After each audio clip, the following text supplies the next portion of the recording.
Jesús, la sangre de Jesús y un nuevo corazón. Solo de Jesús, la sangre de Jesús, que Dios es fuerte, Dios es fuerte.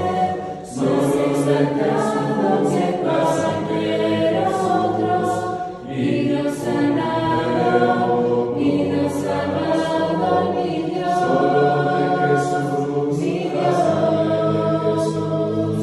que Dios es en la tormenta yo, nombre alabaré, nunca cambiarás, no importa dónde esté, en tus manos están todas mis lágrimas, el mismo serás, no importa dónde esté.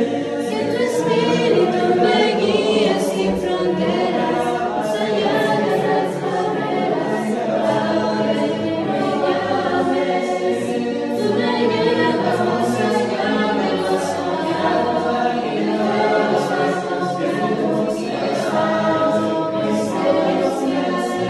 Que tu espíritu me guíe sin fronteras, más allá de las barreras, a donde tú me llames. Tú me llevas más allá de lo soñado,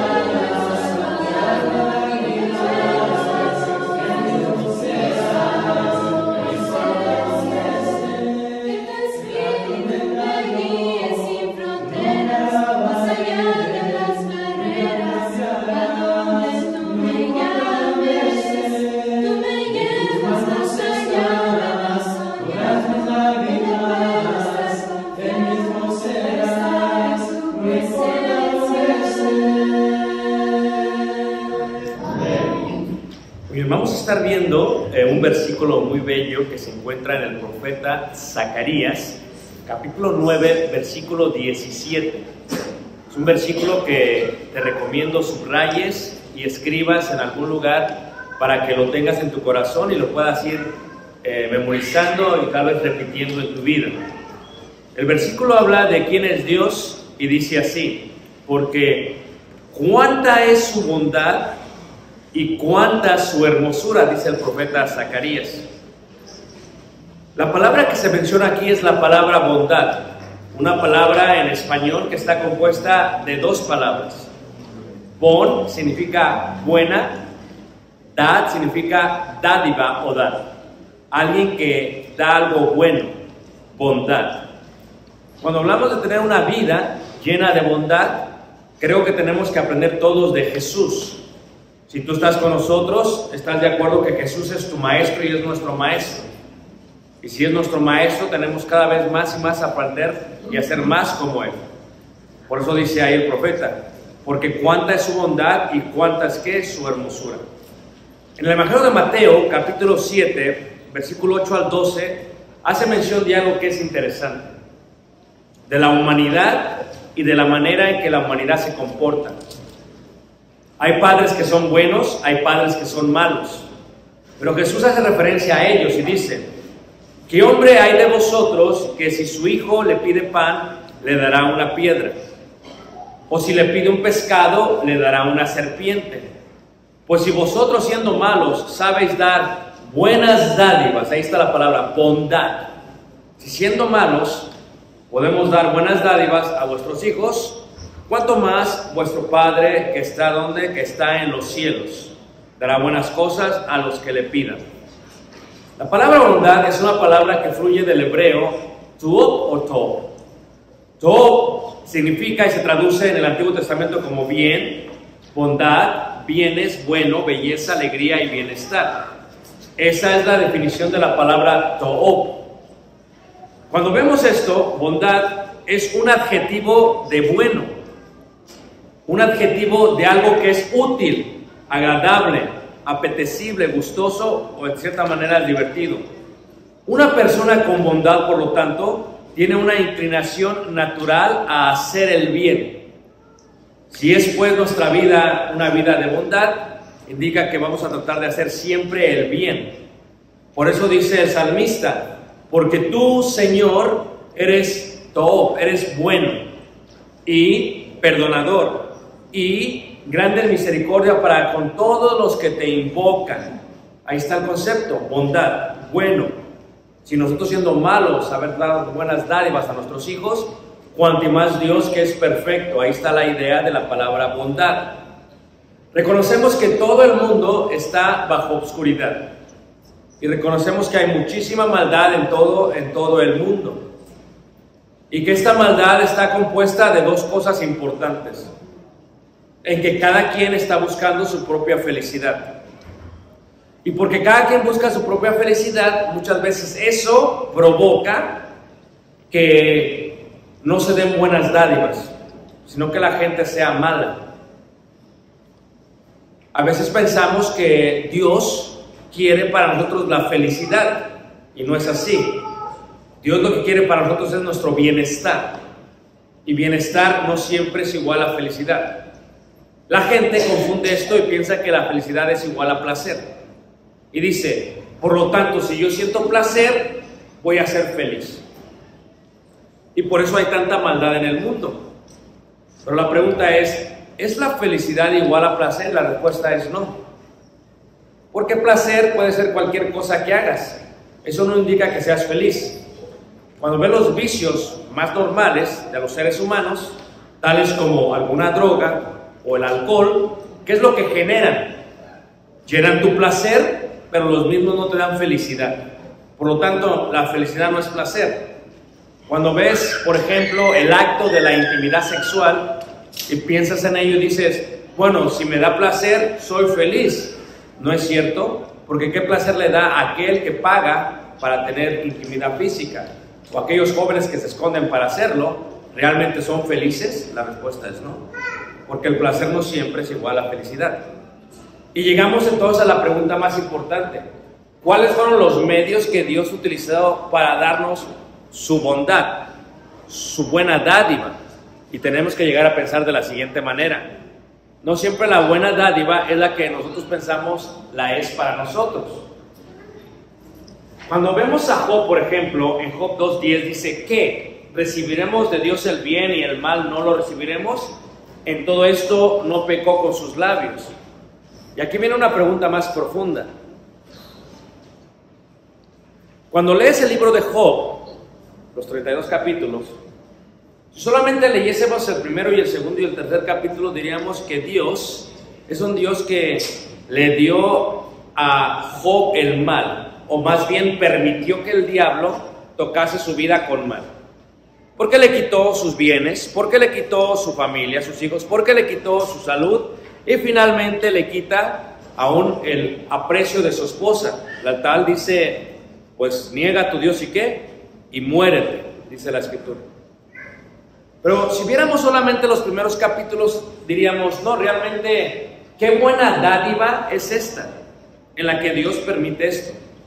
Pero si has estudiado todos los capítulos y llegas a la parte final de Job, te das cuenta que fue muy buena dádiva, porque le multiplicó, le duplicó, le dio 2 veces más de lo que tenía antes. La pregunta es, ¿era una buena dádiva o no?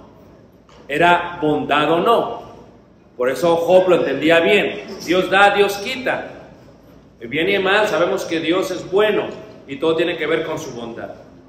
En otra parte de la escritura, en el Salmos 86, 1 al 5, dice, inclina, oh Jehová, tu oído y escúchame, porque estoy afligido y menesteroso. Porque tú, Señor, eres bueno y perdonador. La pregunta es, ¿por qué está desesperado el rey David?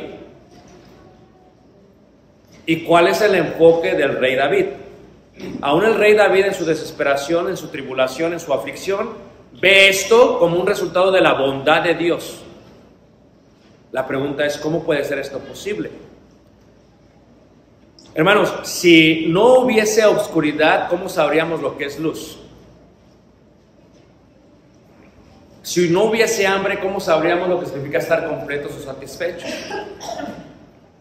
Si no entendiésemos lo que es pecado, ¿cómo sabríamos lo que es perdón? Que Dios permita que pasen cosas en nuestra vida es el resultado de su bondad. Aunque al parecer no parece una buena dádiva al principio. Sabemos que en los últimos capítulos de la vida se verán como una buena dádiva. Si vemos, por ejemplo, el caso de Jesús cuando dice, Elí, Elí, lama sabactani, esto es, Dios mío, ¿por qué me has desamparado? Qué buena dádiva se encuentra en ello. Si Jesús no hubiese sufrido, no hubiéramos tenido la bondad con nosotros. O sea, tiene que sufrir, tiene que sentirse así, humanamente hablando, para que recibiéramos su bondad. Oh, cuánta es su bondad y cuánta es su hermosura, dice la Escritura. La pregunta que nos hacemos ¿es realmente Dios bondadoso? ¿Dios es bondadoso? Bueno, si regresamos a Mateo 7:9 y se compara, dice, tú y yo somos malos. Y siendo malos, le damos buenas dádivas a nuestros hijos, siendo malos. Tú y yo somos malos y le damos buenas dádivas a nuestros hijos, aunque seamos malos. Mucha gente confunde la idea y dice cuando ve matrimonios o familias que no son cristianas o que no son creyentes o que son incrédulas, a veces se van con la apariencia y dicen, mira qué buen hombre es ese, qué buena mujer. Así era Cornelio. Y piensan que, bueno, eso justifica totalmente su forma de vivir y cuando se van a decir, pues a lo mejor va a estar con Dios. Pero llegamos al punto. Un hombre que no conoce a Dios es y sabe dar buenas dádivas a los hijos. Esto es algo que Dios puso en el corazón de la gente para tener hijos, si no, ¿qué pasaría, hermanos? Cuanto más Dios que es ¿qué? Que es perfecto. Veámoslo de otra manera, ¿ok? Para ver el amor tan profundo y la bondad que tiene Dios con nosotros. Cuando viajamos nosotros, llegamos a Chicago, y hay veces, eso pasó con Tali cuando fue y me encontró en Atlanta, en Alabama, llegamos al estacionamiento y lo dejamos. Y cuando tú dejas el estacionamiento y lo dejas, ¿verdad? Le decía yo a los hermanos, la fui a recoger ahí a Birmingham, Alabama, y me dio mucha curiosidad, soy honesto, porque decía, un día, $1. Y Nancy dice, estoy viendo mal esto. Un día $1. Porque aquí, en Chicago, ven que están haciendo el estacionamiento de la Terminal 5, si tú te haces son 34. Y acá, 22, si tienes que ir en trencito. Pero fíjate la bondad de Dios. Nosotros pagamos para que nuestro automóvil se quede ahí, aunque no estemos nosotros ahí. Dios nos da este cuerpo porque del Señor es la tierra y su plenitud y todo lo que en él habita. Del polvo de la tierra toma Dios y nos da este cuerpo y luego nos coloca dentro del cuerpo y la pregunta que yo te tengo es ¿cuánto hemos tenido que pagar por estar en este cuerpo? Y regresó a la respuesta. O cuánta es su bondad y cuánta es su ¿qué? Su hermosura. Veámoslo de otra manera. El que haya esposa haya el bien y alcanza la benevolencia de Jehová, dice la Escritura. ¿Cuánto nos costó nuestra esposa? ¿Y qué valor le damos a ella? ¿O no es bueno Dios? Bueno, lo digo esto porque algunos dicen, bueno, es que hermano, pues tal vez a ti te fue bien, pero a mí me ha ido de la patada con mi esposa. Pero aún así, en la esposa se halla el bien, se halla la bondad de Dios y se alcanza la benevolencia de Dios. ¿Cuánto nos cobró Dios por darnos a nuestra esposa? ¿Cuánto nos cobró Dios por darnos a nuestros hijos? Es la cosa más bella del mundo, lo más hermoso, ¿no? ¿Cuánto te cobra Dios? O sea, ve, oh, cuánta es su bondad y es cuánta es su hermosura. Que nos los da bebés, nos los da pequeños, los cargamos y los vemos crecer, hacerse hombres y mujeres. Y oramos para que sean hombres y mujeres de Dios y de bien y no de mal. Entonces, si vamos a tener una vida de bondad, tú tienes la capacidad de dar buenas dádivas a tus hijos, aunque seas malo. O sea, tú puedes hacerlo, tienes esa capacidad. La pregunta es, ¿lo podemos hacer con todos? En la historia del rico y Lázaro se menciona, había un hombre rico que se vestía de púrpura, de lino fino y hacía cada día banquete con esplendidez. Había también un mendigo llamado Lázaro que estaba echado a la puerta de aquel lleno ¿qué? De llagas. Esto es una historia muy interesante porque habla del contexto de los judíos y de lo que los judíos habían sido ordenados a hacer. ¿Verdad? Este país es un país lleno de bendición, hermanos. Es extremadamente rico, pero también está extremadamente endeudado, pero es extremadamente rico. Y solamente tenemos que ir por las partes rurales de este país para ver que por muy rural que sea la parte, tiene carreteras, hermanos. Por muy rural que sea la parte. Porque tú vas a México y pura terracería, hermanos. Y no solamente en México, hablemos de los países de Centroamérica y no Sudamérica. O sea, este país es extremadamente rico, hermanos. Pero el problema con la riqueza es que a veces la riqueza te hace olvidarte de Dios. ¿Por qué nosotros somos un poquito más empáticos con los inmigrantes? Porque nosotros vivimos en otro país, crecimos en otro país y sabemos más o menos cómo se mueve otro país. Y entre más sufre la gente, más aprecia la bondad de Dios. Quien no sufre no aprecia porque piensa que es un derecho recibir de Dios. Pero quien ha sufrido entiende que es una gran bondad de parte de Dios. En la historia del rico y Lázaro se menciona eso. El rico tenía todo, mucho dinero. Era el Estados Unidos de todo el mundo, para que me entiendas. Y Lázaro era Haití. Era el país más pobre, para que me entiendas. En esta desaveniencia, ¿qué sucede? No está mal tener dinero.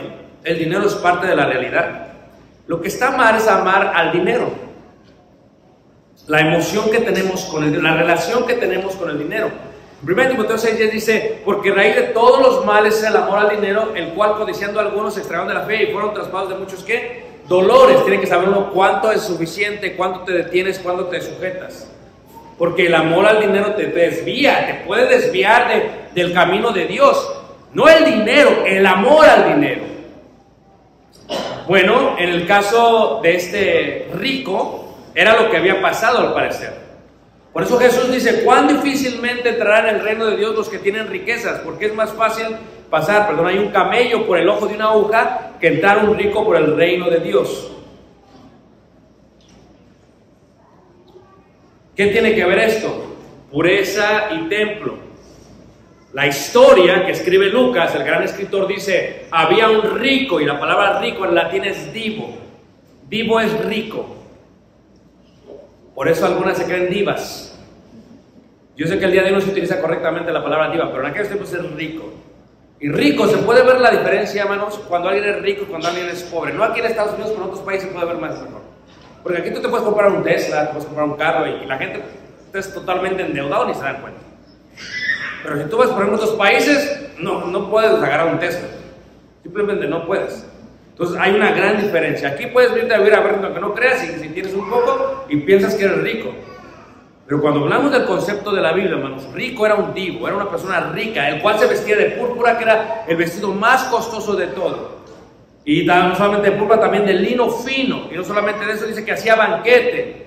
Y los conceptos del banquete, de la púrpura y del lino fino, tienen que ver con ¿qué? Con la Biblia, con la pureza del templo y de las fiestas judías. Esto es, ¿cómo se vestía un rey con púrpura? ¿Cómo se vestía un sacerdote con lino fino? ¿Y qué era lo que hacían en las fiestas ceremoniales como la Pascua, las primicias, el Shabbat, las semanas?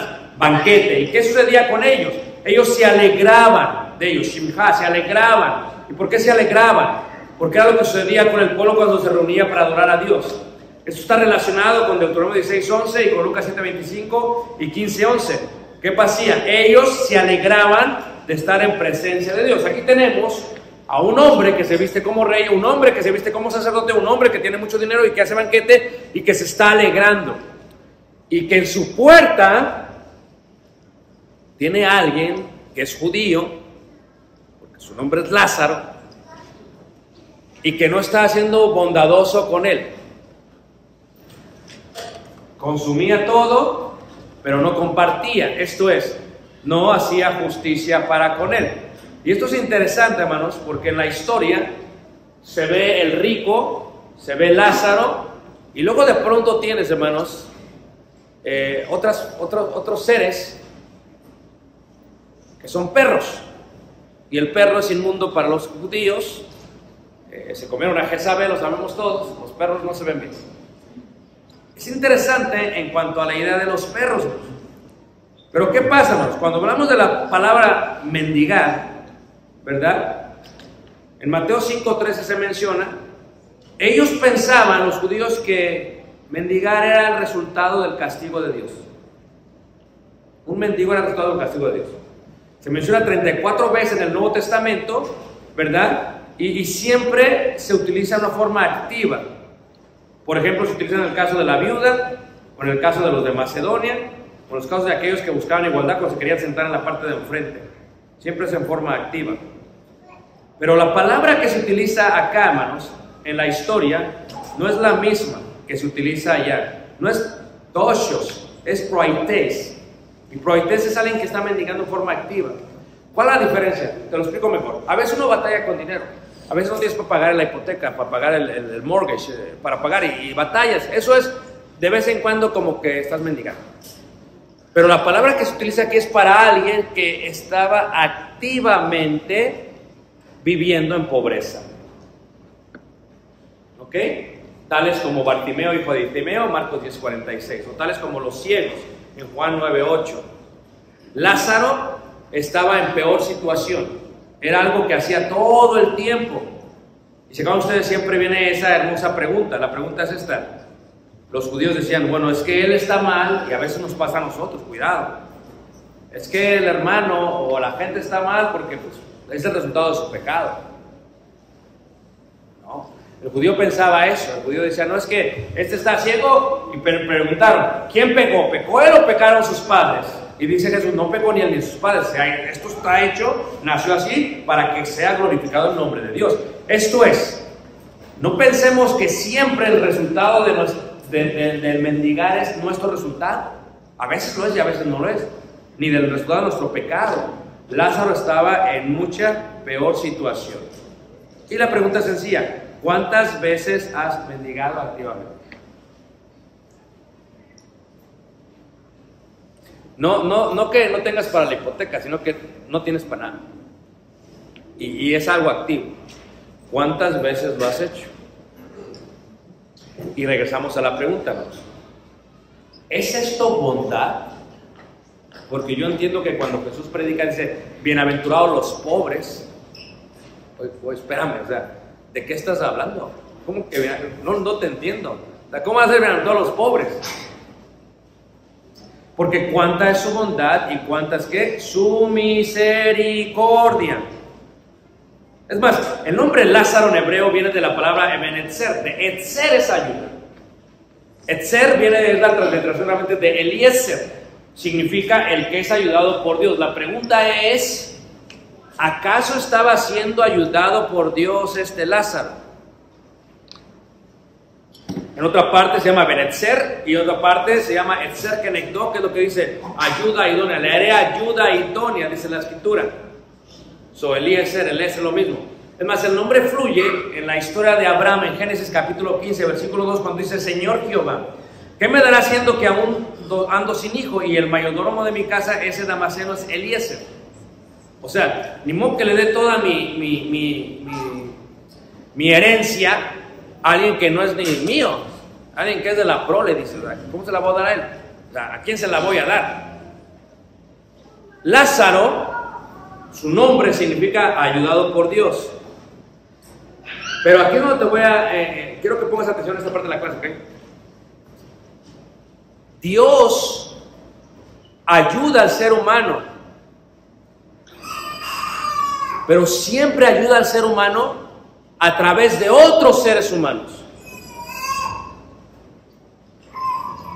No sé si me entendiste el concepto. Esto es, Dios le había dado al rico todo para que ayudara a Lázaro. Ese es el secreto de la historia. El secreto es que le había dado todo. Por eso la historia, hermanos, se torna a Abraham y a Eliezer. Es la misma historia, porque Eliezer es un extraño, no es descendiente de Abraham. Y Abraham es el patriarca. Esto es, ¿qué está diciendo la historia? ¿Cómo se llamaría el seno? El seno de Abraham. O sea, el seno es esto, es la acción de Abraham, lo que hizo Abraham. ¿Y qué hizo Abraham? Abraham fue muy bueno con todos. Siempre he dicho, era tan bueno Abraham, hermanos, era bondadoso, sabía dar buenas dádivas, que hasta con el ingrato de su sobrino le dio buenas dádivas. Llegó ustedes cuando, mira, para empezar, Lot ni tenía que estar en Canaán, pero estaba en Canaán por Abraham. Y se lo lleva Abraham. Y ya vimos la historia, ¿qué pasa? Llegan allá a tierra prometida y hay una discusión entre los pastores y Abraham dice, no va a haber problemas porque yo soy bondadoso, ¿cuál es el problema? Dice, escógete tú el lugar que quieras y agarra y le hace Lot, fíjate, bien diabólico, le hace, ok, ¿sabes qué? Dice, yo quiero este porque es lo que mejor se ve. Y así hay gente bien aprovechada, como el sobrino de Abraham. Y agarra ese, solamente que estaba ligado con Sodoma y Gomorra, ¿verdad? Bueno, así. Y dice Abraham, no hay problema, ¿quieres lo mejor? Que parece al huerto de Dios, tómalo. Abraham se va y Abraham sigue siendo bondadoso con toda la gente. Lázaro es una representación de los gentiles, pero también es una representación de la pobreza de los judíos. Eliezer es gentil, los gentiles son los pobres, ricos son los judíos, los que hacen banquetes, los que se alegran, los que se visten como reyes y los que se visten con lino fino. Es la historia, el rico y Lázaro. ¿Qué quiere decir esto? Dice que este hombre estaba echado a la puerta. Y dice que este hombre ansiaba saciarse de las migajas que caían de la mesa del rico. Tú sabes que es muy interesante porque a veces lo que para ti es migaja es algo bien importante para alguien más. Cuando enseñamos cultura ahora decimos, las migajas, ¿qué son? Es el pan lo que hace uno es que son servilletas en los tiempos judíos, en vez de servilletas usaban pan, que es como el bolillo, para que me entiendas. ¿Y qué es lo que sale del medio del bolillo? ¿A quién le gusta? ¿Cómo se llama? El migajón. Entonces con el migajón se dice que se limpia, ¿verdad? Si fue un caldito, un mole, se limpia uno y lo tiraba al suelo. Y no que, dice, los perros ansiaban comer de eso, como le dijo aquella gentil, ¿verdad? Dice, no, pero aún los perrillos comen de lo que cae de la mesa del hombre, del dueño. Ahora, ¿qué sucede, hermanos?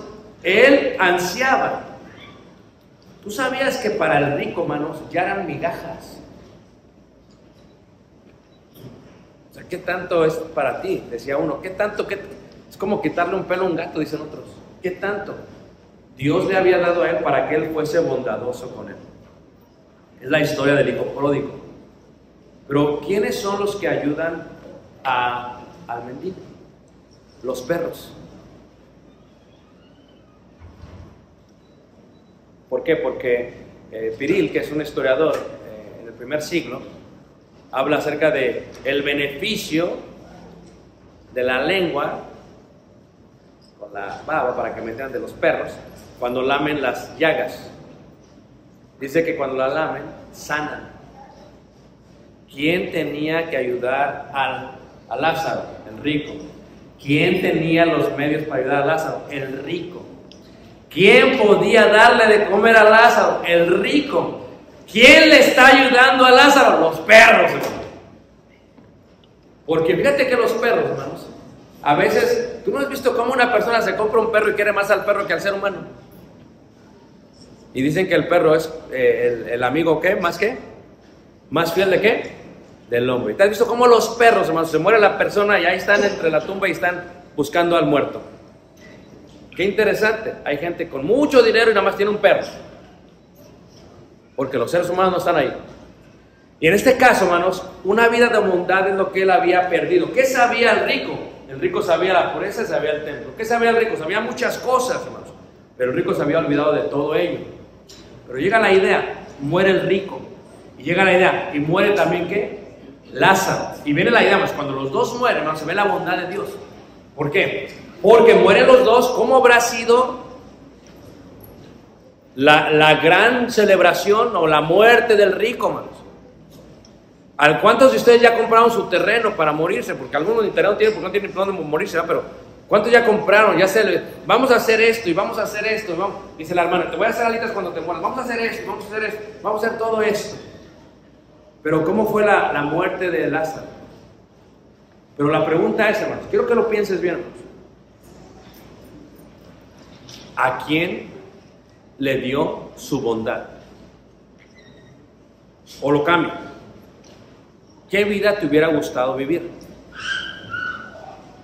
O permíteme más, ¿qué vida estamos viviendo?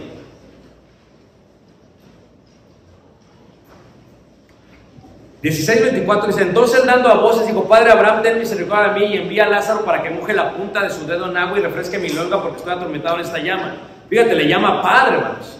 Le llama Padre, Sechut Abot, Abba, Padre, en pecado, es lo mismo que dice. Hermanos, ¿dónde está la familia aquí? Padre le llama. Los hijos se parecen a los padres. ¿Era bondadoso Abraham, hermanos? ¿Era bondadoso el rico? No, no le puede llamar padre aquí, no es, porque padre es aquel a quien te pareces.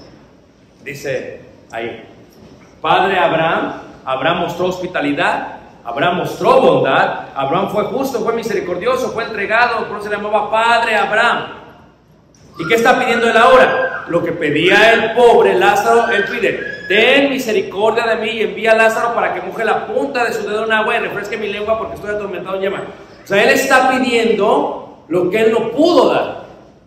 Solamente que aquí lo está pidiendo después de la vida, hermanos.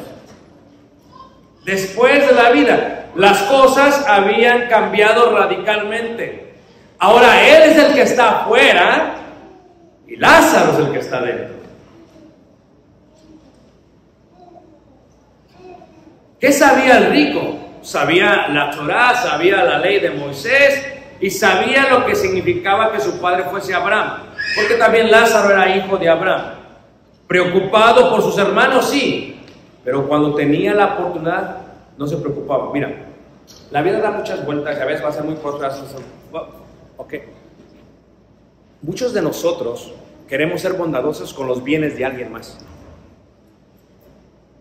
Eso se ve mucho más. Tú no puedes ser bondadoso con los bienes de alguien más. Tú tienes que aprender a ser bondadoso con tus bienes. No, sí hay que ayudarles, pero no con lo mío. Ustedes ayuden. No. Si vamos a vivir una vida de bondades, ¿cómo espera Lázaro recibir de Dios su bondad? A través del rico. Y en la vida, hermanos, muchas veces nos va a poner Dios en este estatus del rico. Y si tenemos para dar, Dios nos va a dar más. Porque al que se le confía poco, se le dará mucho más. Pero si no somos hombres de bondad, ¿qué sucede? Sabemos, pero a veces no entendemos. El rico sabía lo que tenía. ¿Qué se le iba a quitar, hermanos? Darle, ahí está. Pero es que bondad, hermanos, dar buena dádiva es difícil, porque los malos le dan buenas dádivas a tus hijos. Si tu hijo se casa, si tu hijo, olvídate, tú te deshaces por ellos. Pero ¿qué pasaría si no es tu hijo el que harías lo mismo con alguien más? Por eso Jesús mostró esa bondad para con todos los seres humanos. Ten misericordia de mí y envía a Lázaro para que moje la punta de su dedo en agua y refresque mi lengua. Padre Abraham le dijo: hijo, acuérdate que recibiste bienes en tu vida. Y Lázaro también, ¿qué? Males. Les quiero preguntar más. ¿Realmente quién recibió bondad? O si Lázaro hubiese sido el rico y el rico hubiese sido el mendigo, ¿lo hubiese ayudado Lázaro? Y esa no es la pregunta importante. Lo que nos está enseñando Dios en este momento es: si tú estás en la posición en tu vida en unos años de riqueza, tienes que buscar a quien le tienes que ayudar. Y si no le ayudas, va a ser muy difícil que entres al reino de los cielos. Es un modo. Y el concepto de bondad está basado en eso. Realmente, hermanos, Lázaro no fueron males los que recibió, hermanos. Porque si te pones a pensar, ¿qué prefieres, hermanos? ¿Ser pobre y estar en la eternidad con tu padre Abraham y con Dios? ¿O ser rico y arriesgar nunca estar en la eternidad con Dios? Realmente, ¿quién recibió bondad? Hijo, le dijo. Hijo, un término que habla como José y María, le dicen, como la parábola del hijo perdido. Es que la puerta, dice, está lejana. O sea, ahora la puerta es la cima. El Lázaro estaba a la puerta de la casa del rico y comiendo y banquete y alegre y púrpura y lino. Y Lázaro estaba ahí, pero ahora estaba todo al revés. Y estando todo al revés, hermanos, la vida todo cambia. Cuando la vida cambia, hermanos, uno se pregunta, uno se cuestiona, uno dice, ¿qué voy a hacer ahora? Y fíjate lo que le dice, hermanos, está lejos, dice. Entonces le dijo: te ruego, padre, que le envíes a la casa de mi padre, porque tengo 5 hermanos. Voy a decir algo, hermanos. El arrepentimiento tiene fecha de caducidad. Tiene fecha de expiración. En el momento que respiremos por última vez, es la última oportunidad que Dios te da para arrepentirte. Si te arrepientes después de la muerte, ya no hay nada que se pueda hacer, según dice aquí la historia del rico y Lázaro. Pero fíjate, él está pensando en sus hermanos y dice: te ruego, padre Abraham, que envíes a casa de Jehová, porque tengo 5 hermanos, para que les testifique, a fin de que ellos no vengan también a este tormento. Envía. O sea, fíjate su pensamiento: envía. Como si Lázaro siguiera siendo un siervo. O sea, como que todavía no le cae el peinte. O sea, envía a Lázaro, como si fuera todavía el pobre, el mendigo, el que está mendigando. O sea, es como que no entiendes ya, él no es un siervo, como que envía. ¿De qué estás hablando? Lázaro era pobre y ansiaba de las migajas. Este es rico y pide. ¿Cuál es la pregunta? Y Abraham le dijo: Moisés y a los profetas tienes, óiganlos.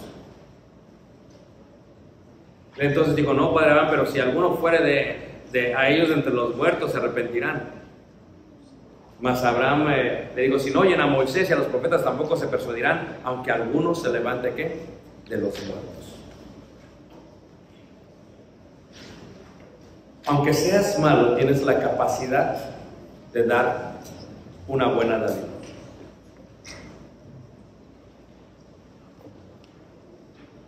Si tenemos para vestirnos con púrpura y lino fino, para tener banquete y alegrarnos, indica que tenemos para ayudar a alguien que no lo tiene. Si no lo hacemos, porque no lo tenemos que hacer, si no lo queremos hacer, pero si no lo hacemos, nos muestra la historia del rico. Pero tú te has puesto a pensar, porque hay veces Dios te da la oportunidad de ayudarle a alguien. Y tú te has puesto a pensar, ¿por qué Dios permite que esto suceda? Y tú te has puesto a pensar que Dios te puso en un lugar, en un momento, nos puso como iglesia con el propósito de ayudar a alguien más. No se puede vivir una vida de bondad si no estamos dispuestos a dar. Pero llego al punto inicial: no a dar lo de los otros. Eso es muy fácil, hermano. Todos tenemos muy buenas ideas. No, hay que agarrar de aquí, hay que agarrar. No, es lo que está diciendo. Uno tiene que aprender a dar de uno. Porque al final, la única forma que alguien diga: oh, cuánta es su bondad y cuánta es su misericordia, es a través de nosotros. Porque alguien va a recibir a través de nosotros. Pero si nosotros no queremos dar, ¿cómo podrá alguien recibir? Y la pregunta más bella es: ¿no es hermoso cuando uno da más? ¿Sabes qué es lo que quiso decir Jesús? Es mejor dar que recibir. Hermana Lucy, ¿sabe qué es la diferencia? Porque cuando uno da, hermanos, es mejor porque ya Dios lo ha visto a uno y ya le ha dado a uno y uno tiene para dar. Pero el que recibe, aunque quiera dar, no tiene para dar. Aunque tenga el anhelo, no tiene para dar. Por eso cuando uno da, hermanos, es porque uno ya ha sido bendecido y uno puede bendecir a alguien más. Si somos la iglesia del Señor, la iglesia de Cristo, el pueblo del Señor, cuando salimos de este lugar vamos a estar dispuestos a dar buenas dádivas, a tener una vida de bondad. Y puede ser muy sencillo. No solamente hablo de la parte material, hablo de la parte espiritual, hablo de la parte sentimental, hablo de la parte emocional. ¿Cuánto podemos ayudar a toda la gente que está a nuestro alrededor? Pero para hacer eso tenemos que tener una vida de bondad. Lo hermoso del Señor es que Él es justo. Si tú das, el Señor te va a dar más.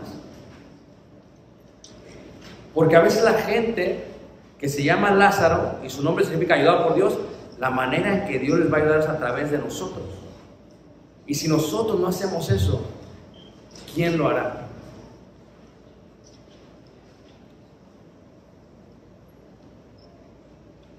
Y si nosotros no ayudamos, ¿quién lo hará? Y si nosotros no vivimos así, ¿qué esperamos? En esta lección aprendemos algo muy importante. Que aprendamos a parecernos a nuestro padre Abraham. Porque ¿sabes qué? Fue bueno con el sobrino y Dios lo bendijo.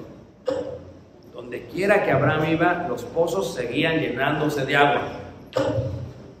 ¿Sabes qué aprendemos, hermanos? Que a veces el estar en miseria, que el estar en pobreza, que estar en aflicción, a veces eso es bondad. No lo veas como maldad, es bondad de Dios. Porque eso nos coloca en una posición especial. Tal vez no en nuestra vida, pero en la próxima y en la venidera. ¿Y qué aprendemos? Que tenemos la oportunidad. Solamente que muchas veces no la queremos tomar. La invitación está amplia, hermanos. Pero Dios nos tiene que ayudar. Yo creo que Dios nos tiene que ayudar para que podamos vivir solo por Él y solo para Él. Tú nos visitas esta hermosa mañana, quieres recibir la bondad de Dios, tienes que humillarte ante Él. ¿Qué tienes que hacer? Creer que Jesucristo es el Hijo de Dios. ¿Qué tienes que hacer? Confesarle delante de los hombres y arrepentirte para ser bautizado. Tus problemas no van a ser quitados, pero el pecado va a ser quitado. Y el Espíritu Santo se te va a dar para que puedas sobrellevar todo lo que estás llevando a cabo. Y la vida será mucho más amena y ligera. Porque entregarás toda tu ansiedad al Señor. Hoy es día de salvación. Pongamos de pie y cantemos este hermoso himno.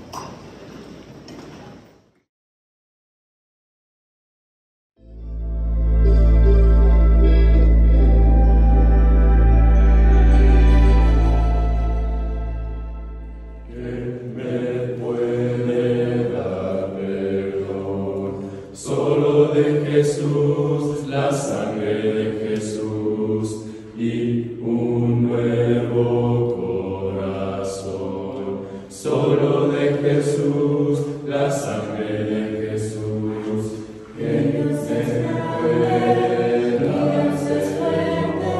Solo de Jesús, la sangre de nosotros y nos sanado, y nos sanado, mi Dios. Solo de Jesús, mi Dios, que Dios En la tormenta yo nombre alabaré, nunca cambiarás, no importa dónde esté, en tus manos están todas mis lágrimas, el mismo serás, no importa dónde esté. Que tu espíritu me guíe sin fronteras, más allá de las barreras, a donde tú me llames. Tú me llevas más allá de lo soñado y de los actos que tú quieras. Que tu espíritu me guíe sin fronteras, más allá de las barreras, a donde tú me llames.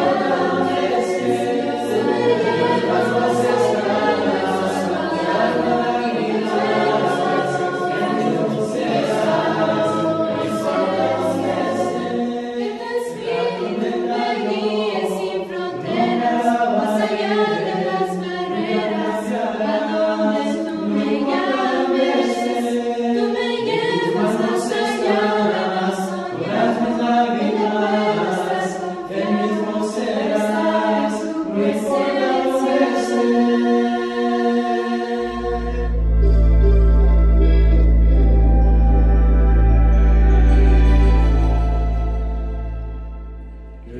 me puede dar perdón. Solo de Jesús, la sangre de Jesús y un nuevo corazón. Solo de Jesús, la sangre de Jesús, que no se pueda hacer. Solo de Jesús, la sangre de nosotros y nos sanado, y nos sanado, mi Dios. Solo de Jesús, mi Dios, que Dios En la tormenta yo nombre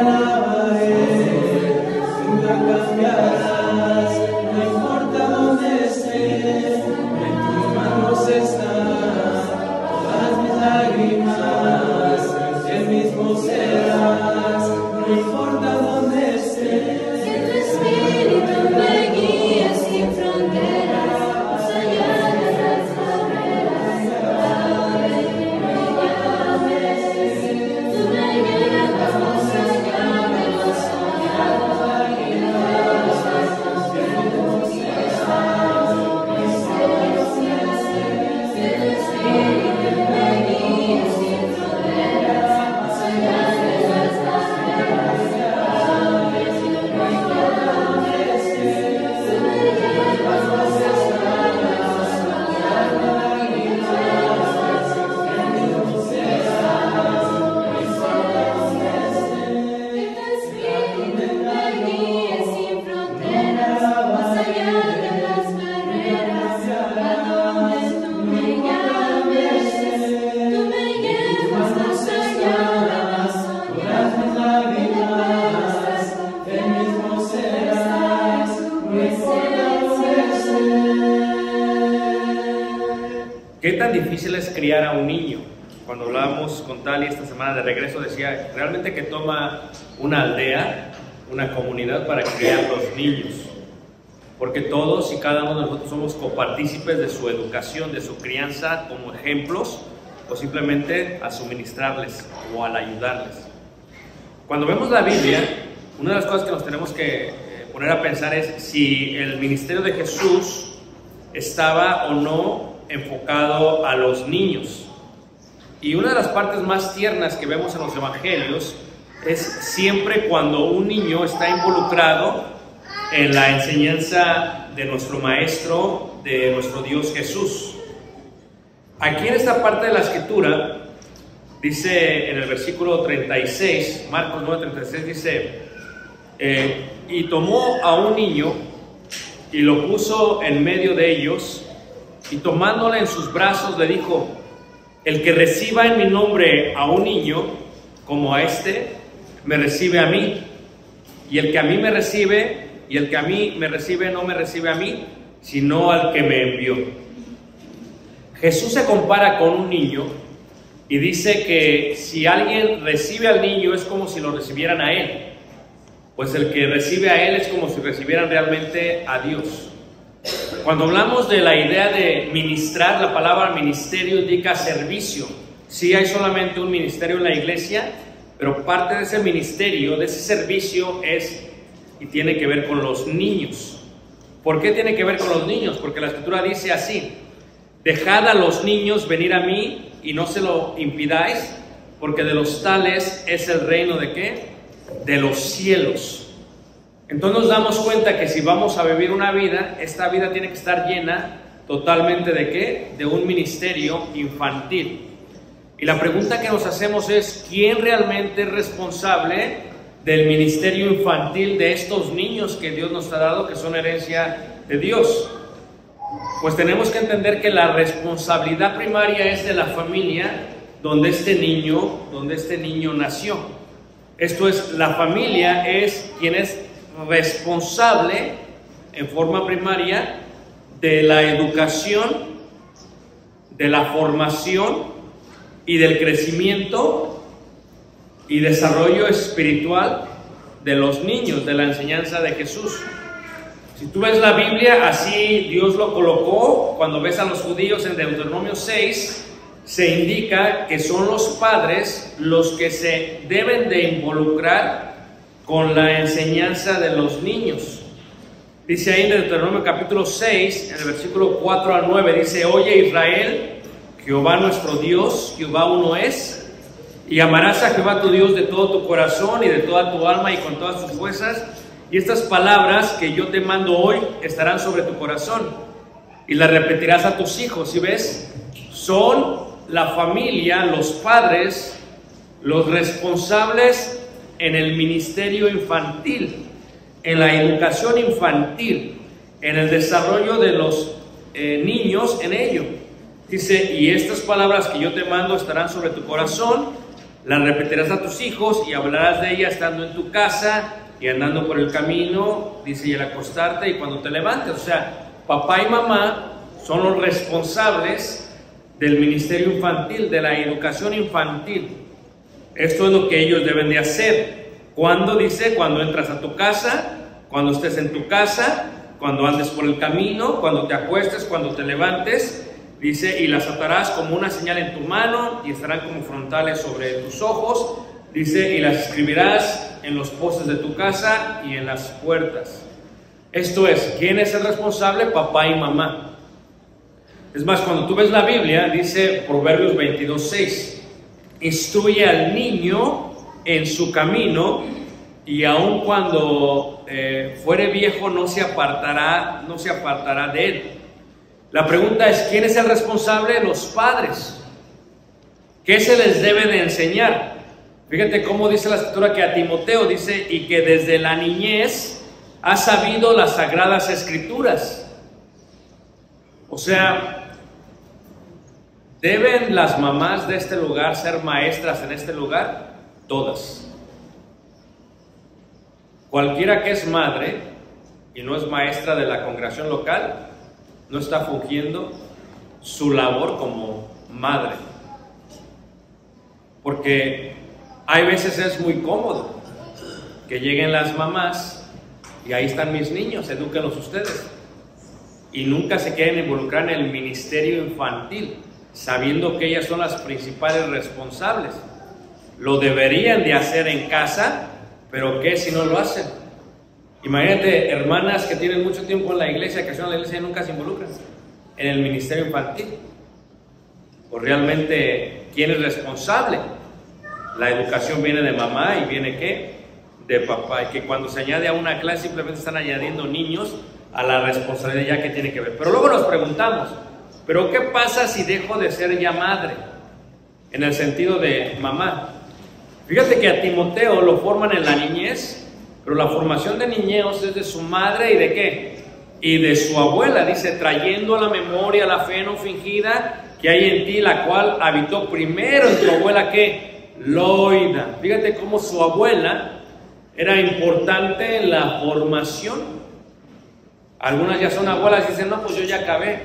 Nunca debería de ser esa la actitud, porque la abuela, aquí como vemos, y la madre Eunice son las que enseñaron una fe no fingida a el nieto y al hijo ¿qué? Timoteo.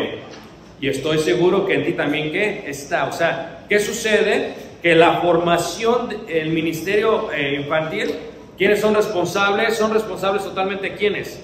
Pues son responsables también los abuelos. También los abuelos. Fíjate que cómo es que la formación de ellos es eso. A veces muchas dicen, no, ni me los traigan a cuidar, que yo no los quiero ni cuidar.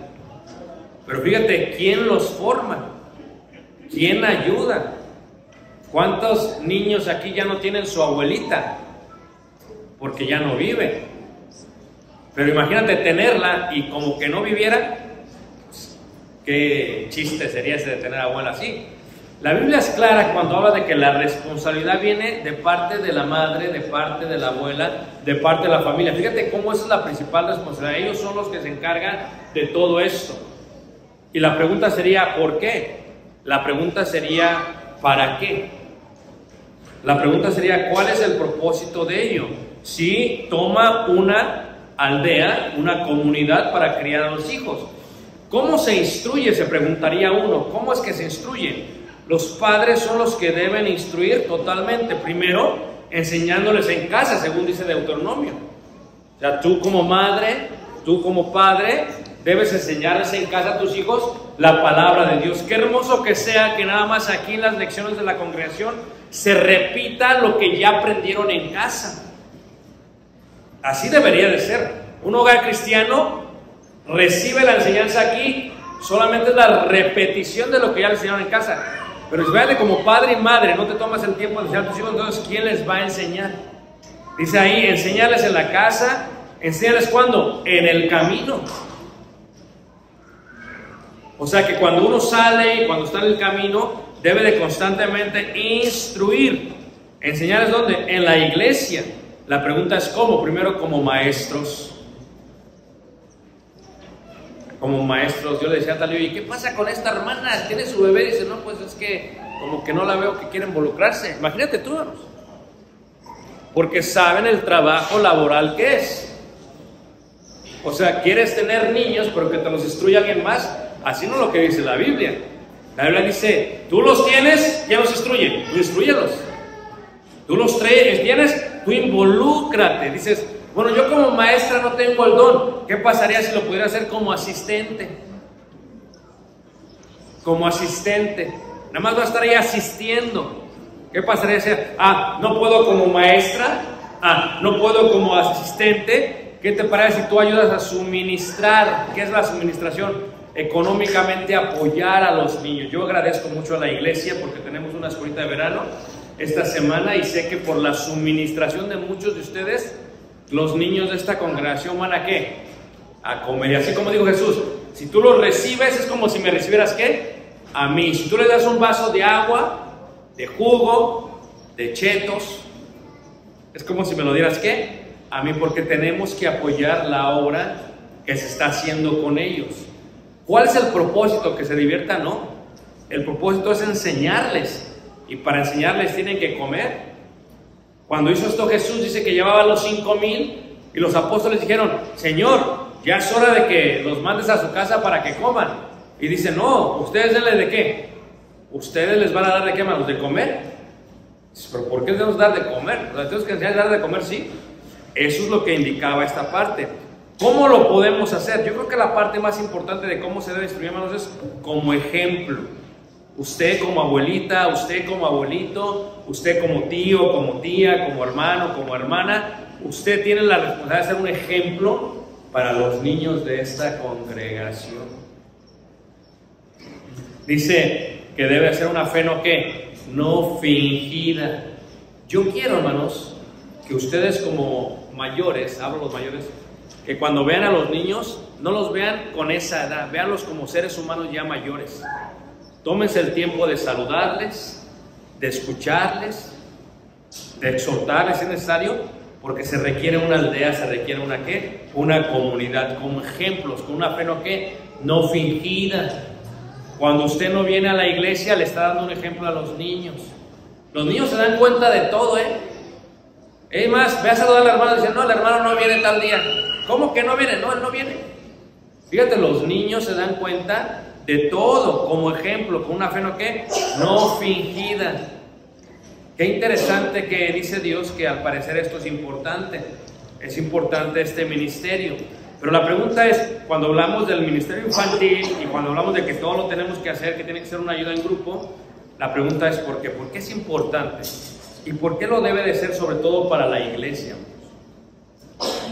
¿Por qué es importante el ministerio infantil?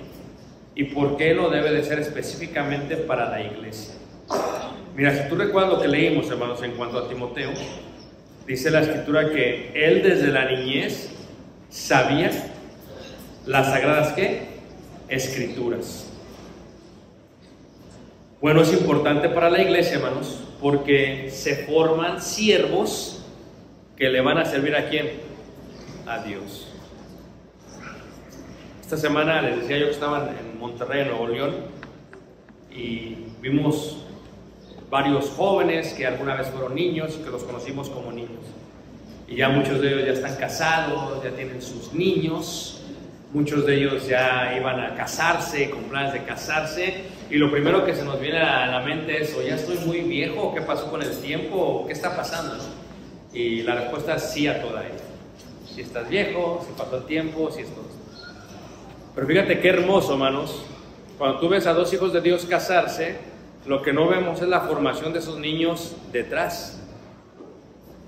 Cuando dos hijos de Dios se casan, hermanos, no es una formación que sucede una semana antes de casarse, como que vamos a avanzar para que se casen, ¿no?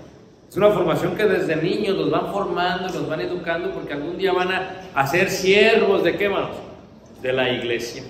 ¿Por qué para la iglesia debe ser importante, hermanos? Porque como dice la escritura, ¿verdad? Dice que, y daban buen testimonio de él, o sea, de Timoteo, los hermanos que estaban en Listra y en Iconio. O sea, que la formación de un niño, hermanos, tú cuando ves a tu niño, lo que tienes que recordar es que estás formando un siervo, y un siervo que puede ser un gran servidor de la iglesia del Señor.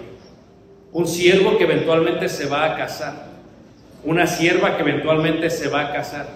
pero una sierva que normalmente va a ser activa dentro de una congregación. ¿Por qué sigo repitiendo la parte de involucrarse, de ser activos en la iglesia? Porque la verdad es que la mayoría de los que somos activos en la congregación y de la mayoría de los que son activos desde niños que viven en la congregación es porque sus familias eran activas. Si tú no eres activa, tus niños no son activos. Si tus niños no son activos, no tengan la expectativa de que sean activos cuando sean grandes. ¿Por qué? Porque la formación de ellos es importante para la iglesia. En el caso de Timoteo, ¿qué sucedía? Daban buen testimonio de él, pero ¿por qué? Lo que no se ve, ¿por qué daban buen testimonio? Tal vez porque decían, no dice el nieto de Loida, ni el hijo de Eunice, no dicen eso. Pero claramente sabemos, por lo que dice Pablo, porque no lo conocían, dice, dan buen testimonio de Timoteo, pero Pablo no sabía. Pero después, hermanos, cuando Pablo conoce a Timoteo, cuando Pablo lleva a Timoteo, ¿qué le hace? Pablo empieza a platicar con Timoteo y al parecer se da cuenta que la razón por la cual daban buen testimonio de él era ¿por qué? Porque de niño aprendió las sagradas escrituras de su abuela y ¿de quién? Y de su madre. O sea, ¿quién es la mayor influencia? ¿Quién tiene la mayor influencia en tus hijos? Tú como madre. O sea, no podemos educar a tus hijos aquí si tú no lo haces en tu casa, porque tenemos que hacerlo como aldea, como congregación, como iglesia. Tú los educas y aquí los educamos y todos los estamos educando. Pero si los educamos aquí y la casa le dice que es otra cosa, pues no se puede. Por eso ves a tus hijos como los ves, porque no hubo una propia educación y formación. Ahora, cuando Pablo platica con Timoteo y habla con él, aún en la carta tiene que resaltar, recuerda que lo que yo oí de tu testimonio, pero lo que yo vi fue el resultado de la educación, de la formación y de la crianza que te dieron ¿quién? Tu abuela y ¿quién más, vamos? Y tu madre. Pablo tiene que reconocer que la formación de Timoteo es desde la niñez y reconoce que gracias a su madre y gracias a su abuela era así. Por lo tanto, ¿qué sucede? ¿Qué tan importante fue Timoteo para la iglesia del primer siglo, amigos? ¿Qué tan importante fue Timoteo para la iglesia del primer siglo? ¿Qué tan importante lo fue? ¿Qué tan importantes son los niños que crecen en la iglesia? ¿Y por qué el ministerio infantil tiene que tener un propósito total? Porque es importante que los veamos, que lo empujemos, que lo apoyemos, que nos involucremos en él. No tengo hijos, no me tengo que involucrar. No, si no tienes hijos, prepárate para cuando tengas hijos. No, es que tengo hijos, pero no me involucro. Pues, ¿qué está pasando contigo? O sea, ¿cuándo te vas a involucrar? Porque se supone que ya debes de ser maestra en tu casa y que al venir aquí solamente estás ¿qué? Haciendo lo que haces en tu casa. No debería ser mucho. Yo no puedo, yo no sé. Entonces, ¿quién les va a enseñar? Si la formación es una parte aquí y la mayoría es allá. Fíjate, cómo Timoteo era importante en el primer siglo. Sí, Pablo fue importante. Dice el Señor Jesús, instrumento escogido más que me es este. Pero, ¿quién iba con él? Timoteo. Si lo que no nos damos cuenta es que Timoteo fue formado por Eunice, por Loida, y que estaban trabajando con él y trabajando con él y trabajando con él y trabajando con él, de tal manera que cuando él crece tiene buen testimonio y como resultado viene a ser el gran apoyo del apóstol ¿qué? Del apóstol Pablo. Y la pregunta que nos hacemos es, ¿cuál debería ser el objetivo? Fíjate, en el caso de Timoteo, ¿qué pasa? Dice, ha sabido las sagradas ¿qué? Escrituras. Yo tengo que mencionar esto, eso es muy importante. El entretenimiento siempre es secundario en las actividades del ministerio infantil de la iglesia. Lo tengo que decir, porque a veces lo malinterpretamos y lo malentendemos. ¿Ok? Hacemos las actividades que hacemos con el primer objetivo de educar a la iglesia en las sagradas escrituras. En el momento que el entretenimiento sea mayor que eso, nos pasará como a Israel. Pareceremos por falta de ¿qué? Conocimiento. Por eso es importante que cuando tú le digas a tu niño, fíjate, esta semana no llegues tarde, porque en la escuela no te lo reciben tarde. A veces, ¿qué pasa? Quieres llegar solamente a los últimos 10 minutos de la clase y para el entretenimiento que tenga todas las energías, ¿no? ¿De quién es la responsabilidad que los niños se levanten? Es tuya. que tienes que hacer este mandado, que tienes que darle, haga todo eso, hermanita, antes de llegar a la iglesia. Porque el objetivo es enseñar las sagradas ¿qué? Escrituras. Ya el zoológico, ya el balneario, ya eso es extra. Eso es un incentivo. Como madres, como padres, ok, si mis hijos van a ir, fíjate, el papá se va a trabajar tempranito, el pobre a veces, y no sabe qué pasa. Instruye a su esposa, asegúrate de llegar temprano, porque ¿cuándo es la lección? En la primera hora. Fíjate cómo Timoteo dice, has sabido las sagradas ¿qué? Escrituras. Pero fíjate, vamos a ir a la segunda carta de Timoteo capítulo 3, para que veamos la importancia de esto. Segunda carta de Timoteo capítulo 3, versículo 10, vamos a leer primero. Fíjate, ¿qué son las sagradas escrituras? Pero tú, segunda de Timoteo 3, 10 dice, pero tú has seguido mi doctrina. Fíjate qué tan importante, hermanos. Estamos aquí para educar en la doctrina a los niños. Ni la inclusividad, ni una nueva generación, ni los medios, ni el avance tecnológico deben de perturbar el objetivo de la iglesia en cuanto a ¿qué? A enseñar doctrina, conducta y propósito. O sea, no digas, no es que ya está otra generación, no. Porque la palabra de Dios permanece ¿qué? Para siempre. Entonces, como adultos, como padres, como iglesia, ¿por qué es importante esto? ¿Cuál debe ser el objetivo? Como dice ahí, pero tú has seguido mi doctrina, conducta y ¿qué? Propósito, fe, longanimidad, amor y paciencia. Pero fíjate cómo dice el versículo 15, dice, y que desde la niñez has sabido las sagradas escrituras, las cuales te pueden hacer sabio, ¿para qué, hermanos? Para la salvación. O sea, si tú te preguntas, ¿para qué sirven las sagradas escrituras? Para hacerte sabio. ¿Para qué? Para la salvación.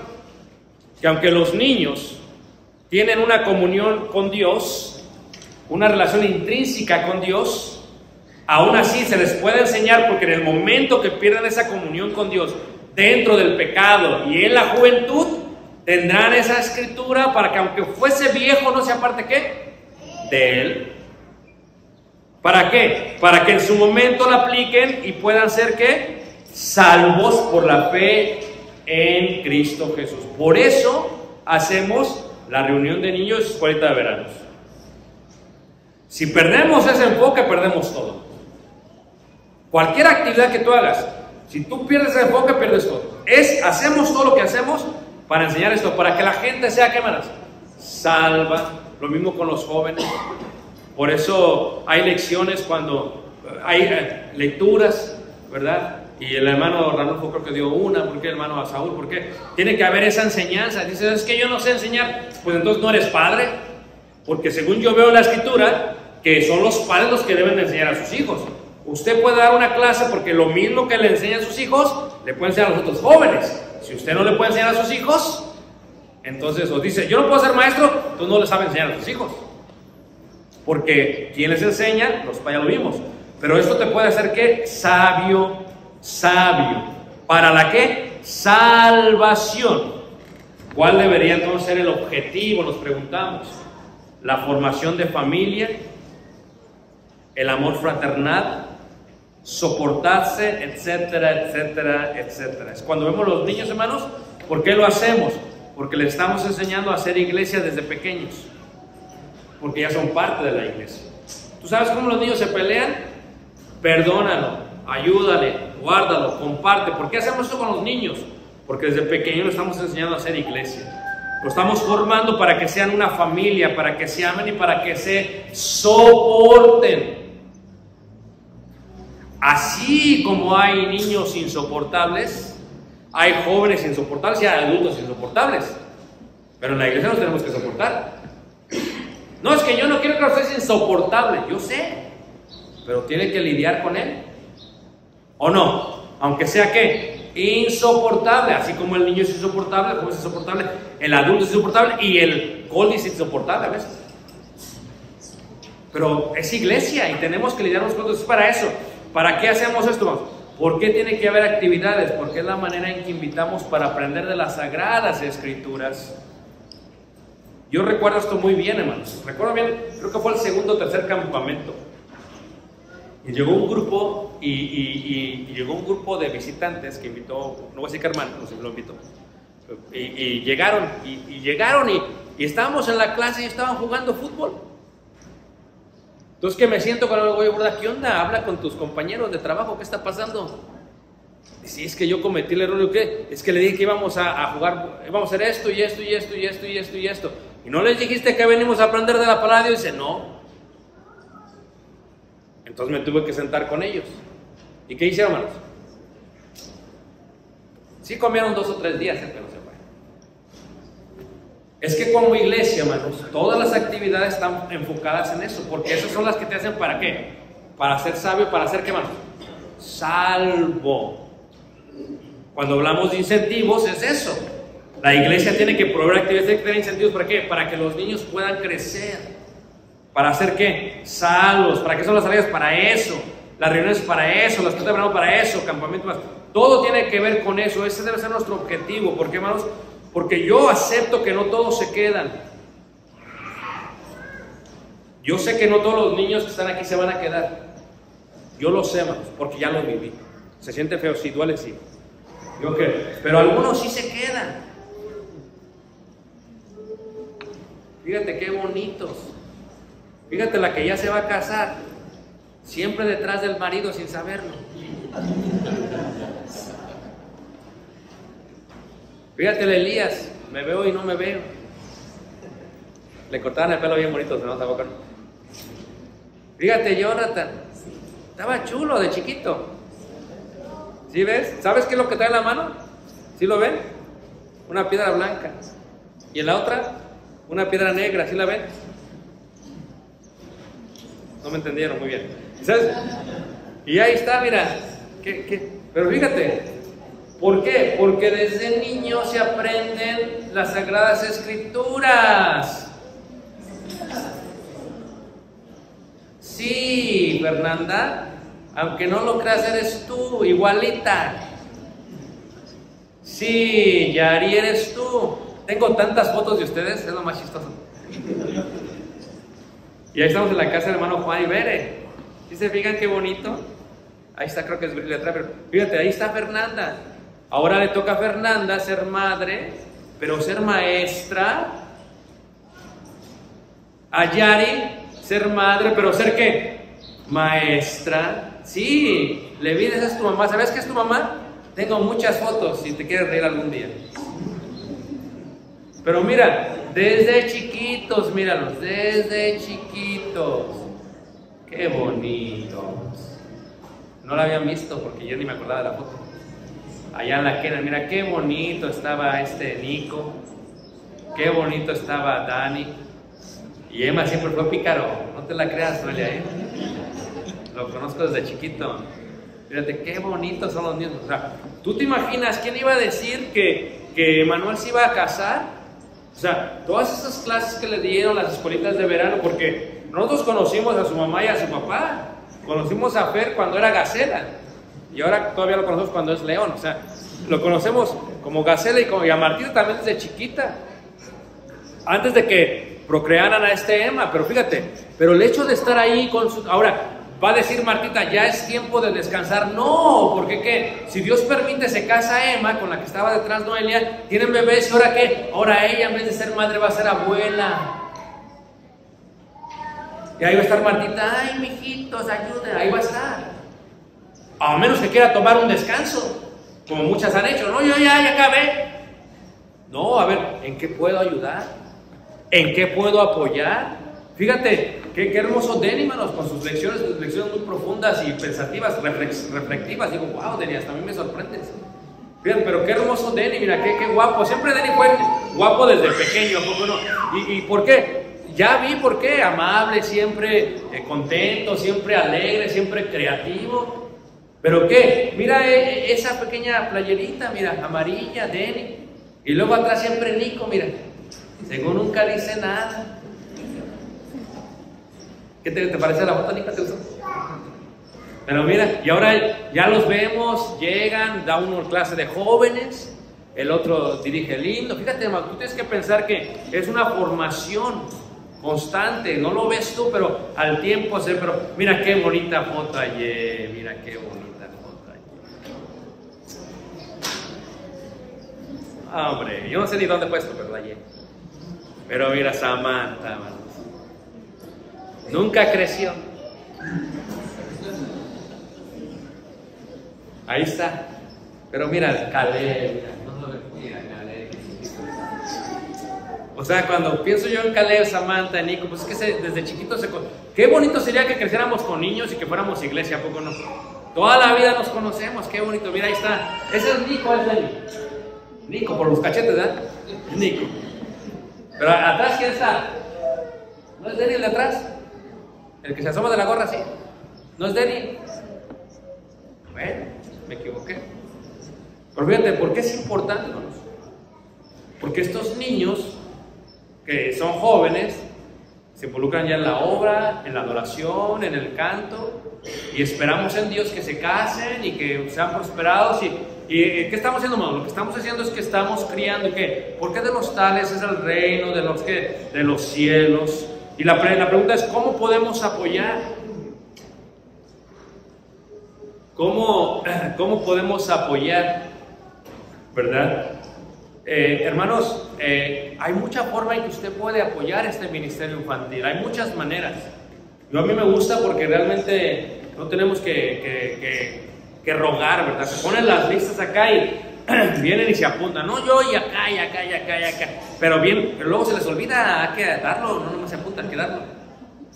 Se apunta muchas veces y luego no da. ¿En qué podemos ayudar? ¿Cómo podemos ayudar? Yo creo que la primera parte que podemos ayudar, usted puede orar siempre por los niños de la congregación. Y por nombre.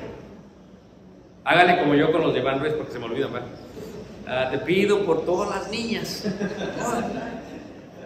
Una es mía, y la otra es Olivia, y la otra es Emma, y la otra es Daniela, y la otra es... Te pido por todas las niñas. Y por el niño que va a tener, te pido por todos. Entonces, pero ora por nombre, por Leví, por Adali, por Ana, Ani, las Anas, las Anias. Te pido por todos. ¿Por qué, hermanos? Porque ciertamente estamos formando niños. Usted puede orar. Usted está muy anciano, dice, ya no puedo ver, usted puede orar. Puede orar por todos. Puede involucrarse. ¿Cómo me puedo involucrar? Pregunte, ¿qué puedo hacer? ¿Sabes qué? Yo ya me duelen los huesos, pues puedo ser asistente, puedo ayudar en esto, puedo ayudar en aquello. ¿Qué puedo hacer? Puede involucrarse. Puede involucrarse, hermanos. Puede ser, tal vez digas, no tengo nietos, pero usted puede ser la Loida de muchos aquí. Usted puede ser la abuelita de muchos aquí. La tía es la tía, ya es más tía abuela, ¿va? Pues la tía. Usted fue la abuelita de muchos de aquí. Cuando se toman el tiempo como ella de enseñar a los niños, qué bonito ahí está. No importa la edad, uno puede involucrarse siempre, hermanos. Puede involucrar siempre. Sobre todo, como dice, estoy haciendo ejemplos.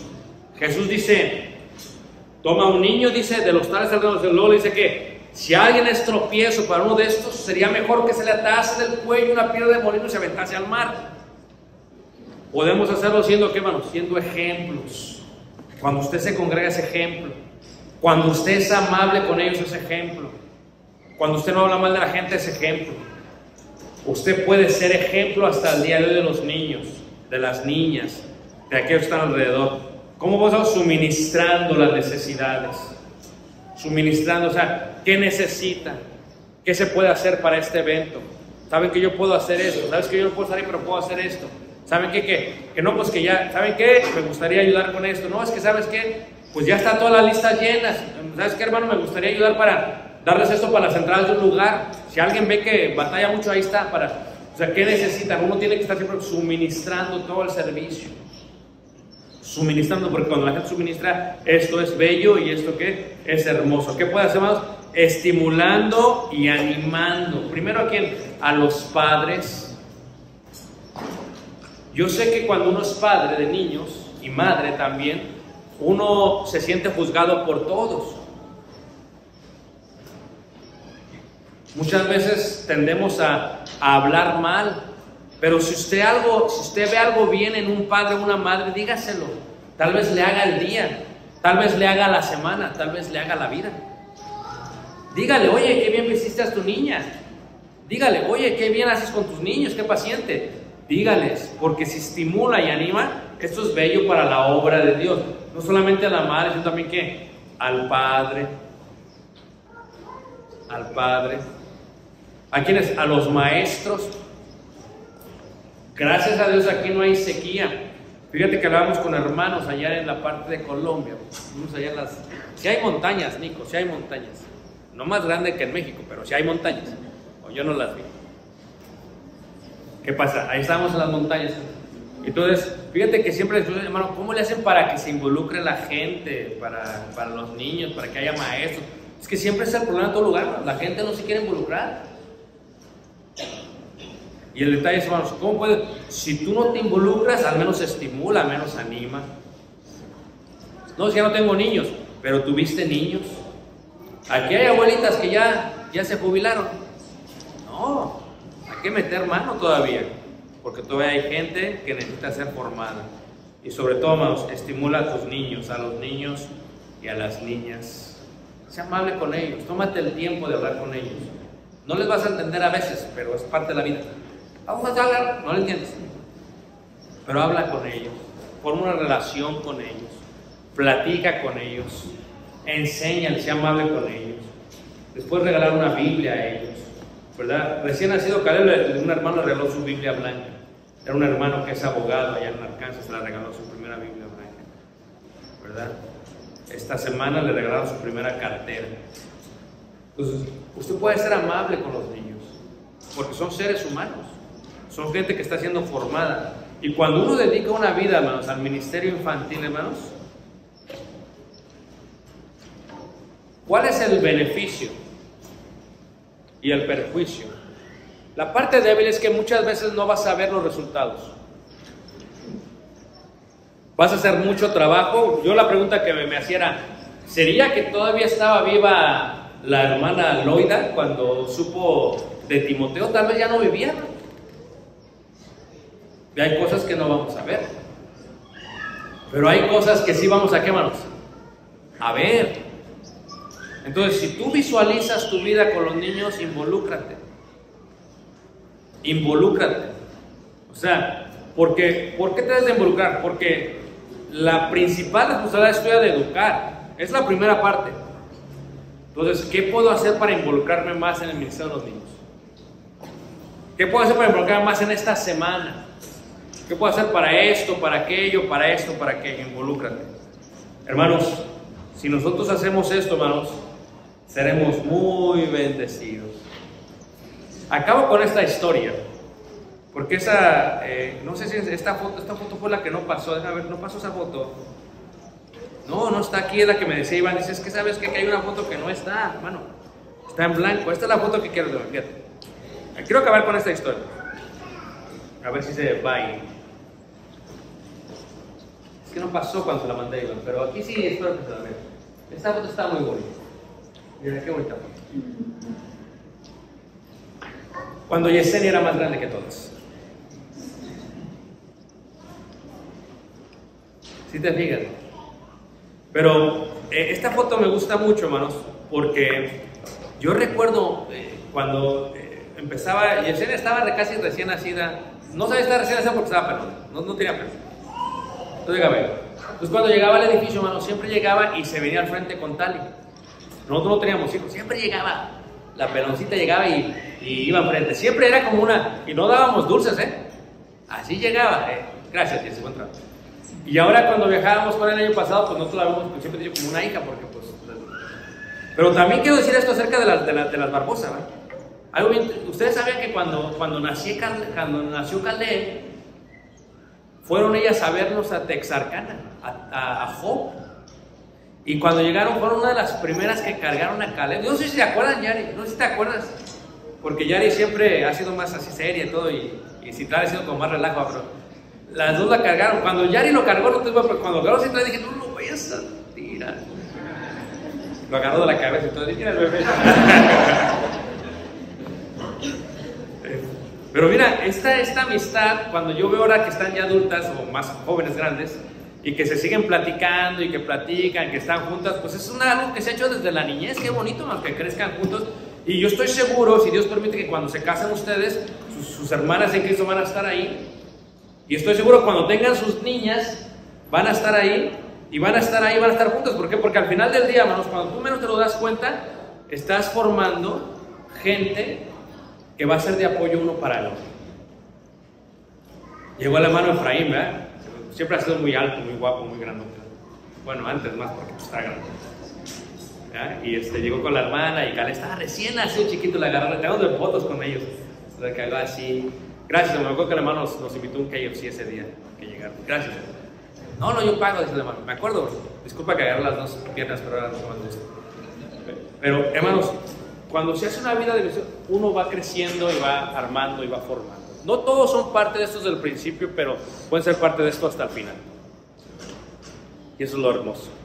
Sigamos formando eso. Hagamos una vida de ministerio, ¿qué? ¿Ministerio qué? Infantil. Porque mira Fernanda, 2. Mira Yari, 3. Mira esta Natalie, que según desde chiquitos se conocen los dos. De veras. Desde chiquito Betito le gustaba a Natalie, dice que yo no sé, yo no hice nada. Desde chiquito, ¿no, Betito? Y míranos, ahora ya tienen niños. Vamos, sigamos formando esto porque esto es de gran bendición para todos. A mí me alegra mucho esto, me emociona mucho ver los niños que han de venir, pero formemos esta vida, hermanos. No importa la edad, tú puedes ser parte de esto, hermanos, porque Dios quiere que nos involucremos todos, que hagamos un acto amable cada día, que seamos parte de la iglesia de Dios. ¿Están de acuerdo, hermanos? ¿Están contentos? Vamos a poner de pie y cantamos este hermoso himno para estimularnos a hacer esto.